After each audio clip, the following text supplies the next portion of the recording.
This week on In Post, we are processing one of the shots from a recent Sunset Cliffs visit.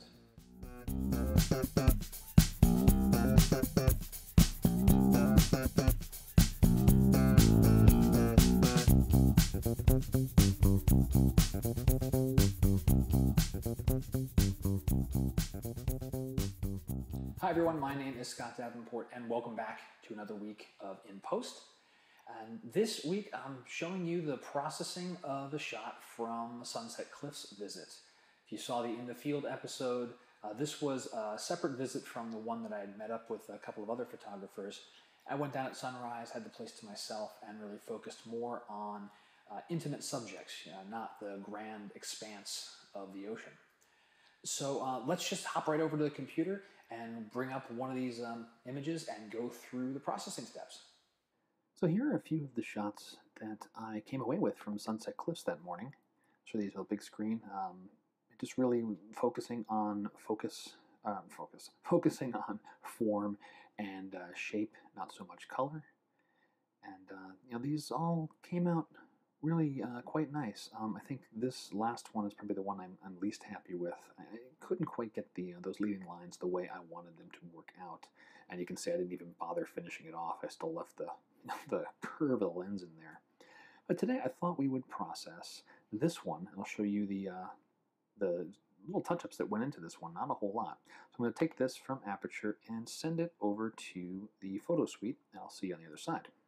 Right, so this is the final image, and you can see I'll turn off the perfect effects, and this is the original image. So really not a whole lot of change happening here, primarily giving it a certain treatment of color, more toning, and a little bit of sharpening and contrast. So let me launch this into Effects. I'll double click on this and I'll walk up the filter stack so you can see what changes were made along the way. You see, not much happening here. I'm going to do Command 1 to get rid of that preview there so we can see what's happening here. And I'm going to close the blending options. I didn't use any of those here. So let me start at the base layer. Here's the image right out of the camera. I think the only thing I corrected in Aperture was a little bit of chromatic aberration on these corners of the rocks here.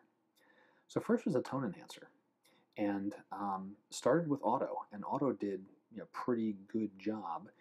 From there, I played with the detail. This is kind of how it looked with just the auto toning, and then I will undo what I just did to bring back the curve and the clarity and the detail. You can see those change here. The one final thing I did do is I masked away the effect from the background. I didn't want to get the textures of the rock and the contrast in these streaks of water in the background. I wanted to keep that soft, so you can see that I toggle this off and on. You're seeing a dramatic change in the foreground, but in the background, it's staying untouched. Control M to show you the mask, so I'm masking away the tone enhancer from the background. Next I did dynamic contrast, and I copied the same mask, so from the tone enhancer, I should show you that, with the mask copy, and then when I got to the dynamic contrast, did mask paste. But I did do a little bit of brushing, grabbing the brush and turning on the perfect brush. Here's the mask, and you can see there's no red inside these rocks. I removed the mask, which means I applied the dynamic contrast to these mid-ground rocks. I wanted those to jump out a little bit more, just so you didn't have a complete, textured foreground and then soft in the background. The mid-ground needed a little bit of boost there. So with a little brushing and the perfect brush, that just worked out beautifully. The next filter was a split tone. I don't know why. I guess the reason I chose this is I wanted some level of warmth to the picture. There wasn't sunlight, there wasn't sunshine falling on it. Sometimes I'll use the sunshine filter, but that just didn't feel right here. So I decided to play around with the split tone. And what the split tone does is you can set a color for your highlights. So like the foamy parts of the ocean and the sky. If I crank this all the way up, you're going to see this really drastic effect on the whitish parts of the water, the whites of the sky, but the shadowy areas in the foreground, those aren't being affected. You can Command-Z to undo that. And similarly for the shadows. If I crank the shadows all the way up, you're going to see the shadowy areas become much more blue-toned as it applies that tone there. And so what split toning does is you just pick decent colors. I started with the blue-orange preset, actually. And the only thing I did was adjust the balance. I brought the balance up. I think I had it around 73, 74 or so. Let's see, undo, 72. So that was really the only change, is to shift the balance and say, do I want, less highlights and more shadow color, which is, to the left of the slider, or do I want more of the highlight color and less of the shadow color? And you can choose any colors that you like for this. I just liked what blue-orange did for me. Since I had the warmer tones in the background, that actually psychologically brings the background a little closer, making this a little bit more intimate, whereas cooler colors would retreat, and so these foreground areas actually retreat into the middle of the frame, and it just compresses that scene a little bit more.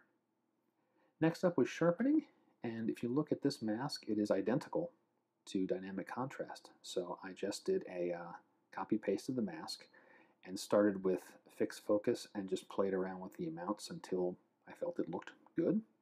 And lastly, finished things off with a vignette. Very subtle one, not as drastic. I always like to have a big soft feather. I'll bring that all the way down to 0 so you can see where the vignette is. And I used the center point here, the crosshairs, to set the center point on this rock face. This was really my subject.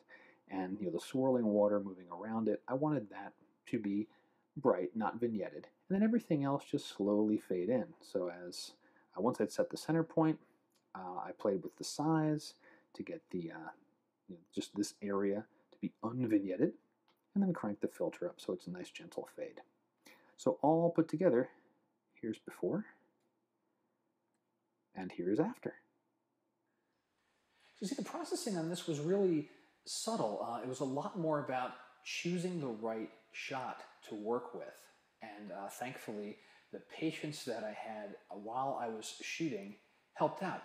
Most of the elements, really all of the elements, were in that one image, and just a few subtle adjustments, and then a stylization choice to make this feel, I don't know, I just felt like doing some split toning and just playing around with the color subtly. I didn't have the colors that day that you would use when you have this a grand landscape and bursts of saturated color. So it's much more subdued and I guess a more gentle, soothing feeling with those swooping curves that the water was creating.